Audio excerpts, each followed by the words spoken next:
Alrighty, everybody, welcome into this is Tim Domain, and we're going to read through chapter 16 and 17 of Matthew today. So let's just get into it. The demand for a sign. The Pharisees, Sadducees, came to Jesus and tested him by asking him to show them a sign from heaven. Now, I apologize for said Sadduce, I don't know. I'm sorry if I can't pronounce it, but yeah.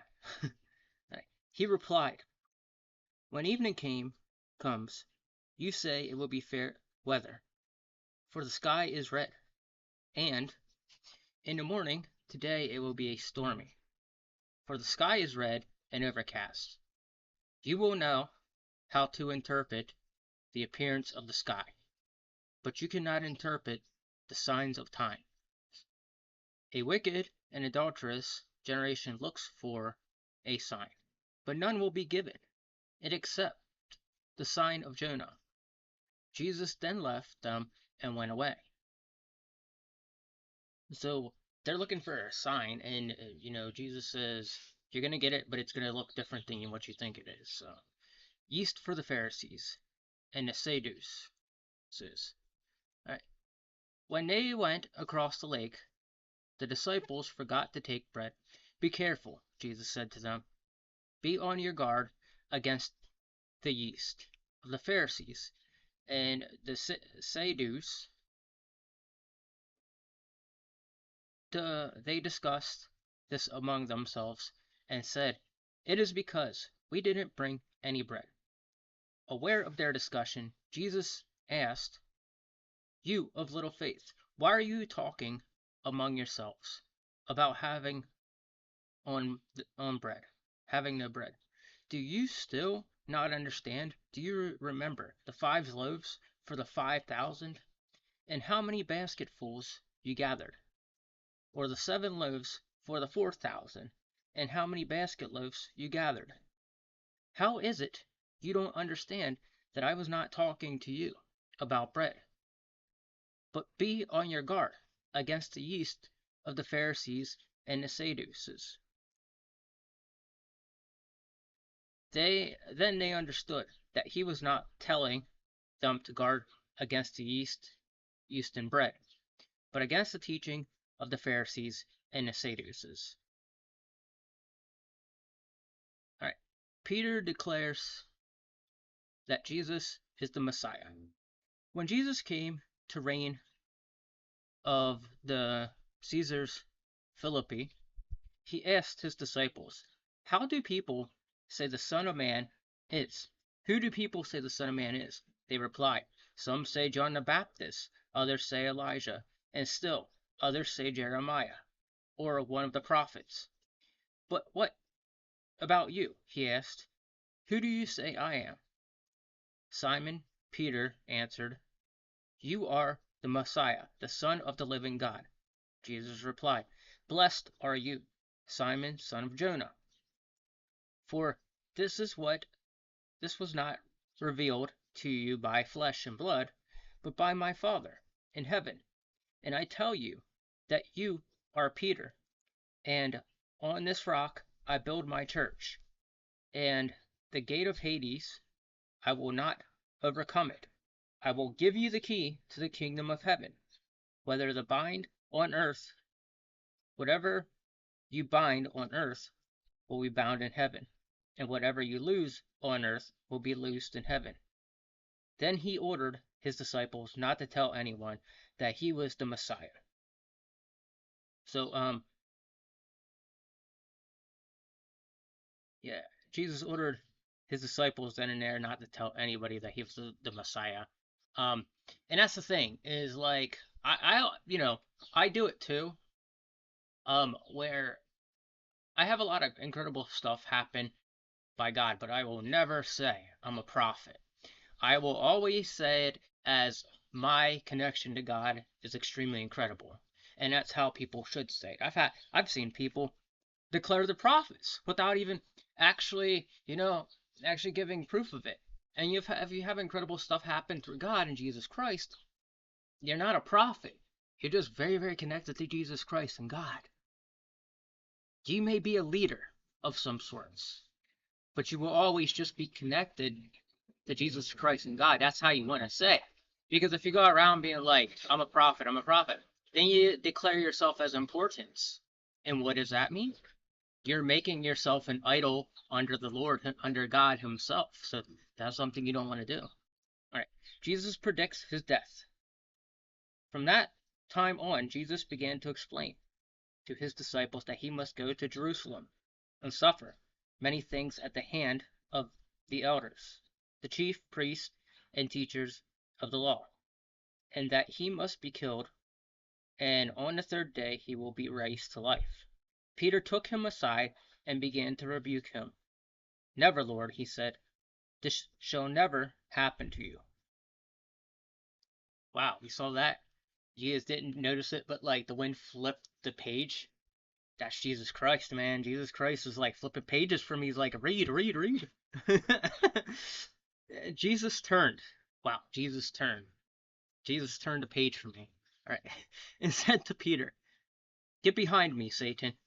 You are stumbling. You're a stumbling block to me. And I do not have in mind the concern of God, but merely human concerns. Then Jesus said to His disciple, whoever wants to be my disciple, deny themselves, and take up their cross, and follow me. For whoever wants to save their life will lose it, but whoever loses their life for me will find it. What good will it be for someone to gain a whole world, yet forfeit their soul? Or what can anyone give in exchange for their soul? For the Son of Man is going to come in His Father's glory with His angel, and then He will reward each person according to what they have done. Truly I tell you, some who are standing here will not test death before they see the Son of Man coming in His kingdom. Alright, so we're on chapter 17 now. So, Transfiguration. Chapter 17. After 6 days, Jesus took with Him Peter, James, and John, the brother of James, and led them up a high mountain by themselves. There He was transfigured before them. His face shone like the sun, and His clothes became white as the light. Just then there appeared before them Moses and Elijah, talking with Jesus. Peter said to Jesus, Lord, is it good for us to be here? If you wish, I will put up 3 shelters. One for you, one for Moses, and one for Elijah. While he was still speaking, a bright cloud covered them, and a voice from the cloud said, this is my Son, whom I love. With Him I am well pleased. Listen to Him. When the disciples heard this, they fell face down to the ground, terrified. But Jesus came and touched them. Get up, He said. Don't be afraid. They looked up. They saw no one except Jesus. As they were coming down the mountain, Jesus instructed them, don't tell anyone what you have seen, until the Son of Man has been raised from the dead. The disciples asked Him, why then do teachers of the law say that Elijah must come first? Jesus replied, to be sure, Elijah comes and will restore all things, but I tell you, Elijah has already come, and they did not recognize him, but have done to him everything they wished. In the same way, the Son of Man is going to suffer at the hands. Then the disciples understood that He was talking to them about John the Baptist.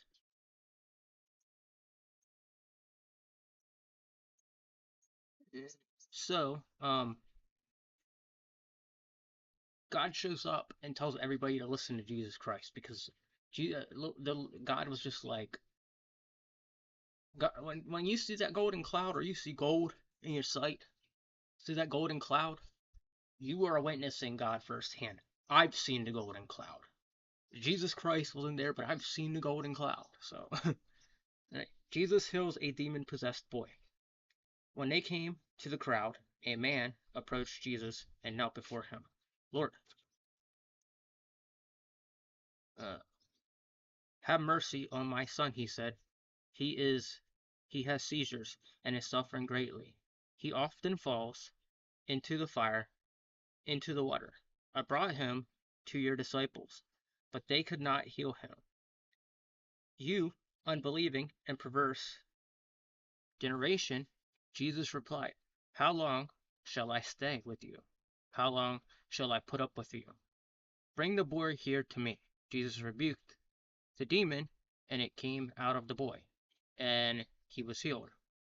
Then the disciple came to Jesus in private and asked, why couldn't we drive it out? He replied, because you have so little faith. Truly, I tell you, if you have faith as small as a mustard seed, you can say to the mountains, mountain, you can say to this mountain, move from here to there, and it will move. Nothing will be impossible for you. So Jesus Christ took care of a demon, and the guy that was like pretty much trying to take care of a demon, he said, your faith is so bad that you're not doing anything with it. You're not even able to move this mountain. I had a moment where I saw a demon possess somebody, and I basically said this prayer, and I had this vision after I did this prayer. Um, it was a hallway that was just completely clear.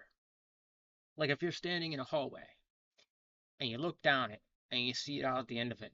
I didn't see a brick wall. I saw an opening to the outside, which is a reference to what the angels did when I sent them to the person to clear out the demon rebuke the demon from that person that I sent them to. And this person, the day I did that, this person changed their hair color back, and they started, they changed the way they were personality wise, because it was just weird to see them become something that a demon took over. You can sometimes tell that stuff. I'm not gonna say how, because you have to have that sight for it that Jesus Christ and God will give you. It's a blessing. It's a gift, and it helps you to see and fight off and get get demons out of people's life. So, all right. Jesus predicts his death a second time. When he came together in Galilee, he said to them, Son of Man is going to be delivered into the hand of man. They will kill him, and on the third day he will be raised to life. And the disciples were filled with grief. The temple tax. After Jesus and his disciples arrived in the Capernaum, the collector of the two Darchma, temple tax, came to Peter and asked, doesn't your teacher pay temple tax? Yes, he does, he replied. When Peter came in to the house, Jesus was the first to speak. What do you think, Simon? He asked. For whom do the kings of earth collect duty and taxes? From their own children or from others? From others, Peter answered. Then the children are exempt. Jesus said to him, but so that we may not cause offense, go to the lake and throw out your line and take the first fish you catch, open its mouth, and you will find 4 drachma coin. Take it and give it to them for my tax and yours. So Jesus said, go and catch this fish so that way you can pay our taxes. Anyway, Jesus Christ is like, Jesus Christ is interesting, man. Jesus Christ is like, he's goofy, but he's also very stern, and he keeps in touch with the Lord. He keeps in touch with the Lord. That last part made me laugh, by the way. So the reason I cut off is because I had a roommate come out, and I was discussing something about the Bible with him, and he knows a lot of stuff, and he said the best way to learn it, and this is from everybody who is trying to learn the Bible or anything, He said it's the best to pick up the Bible yourself and read it. He said the best because people are going to fill your head with a bunch of nonsense on the way. You have to pick the Bible up yourself and read it and learn it that way instead of relying on somebody else teaching it. Because you're going to get a lot out of it by actually picking it up and reading it yourself as opposed to listening to somebody else read it to you. Just something it's just something he told me and I felt like everybody else needs to know. And the best way to learn the Bible is by picking it up and reading it entirely by yourself. So, with that said, I hope you have a blessed day. Walk with Jesus Christ and keep praying to Jesus Christ. All right. Have a blessed day, and I'll be seeing you next time. Take it easy.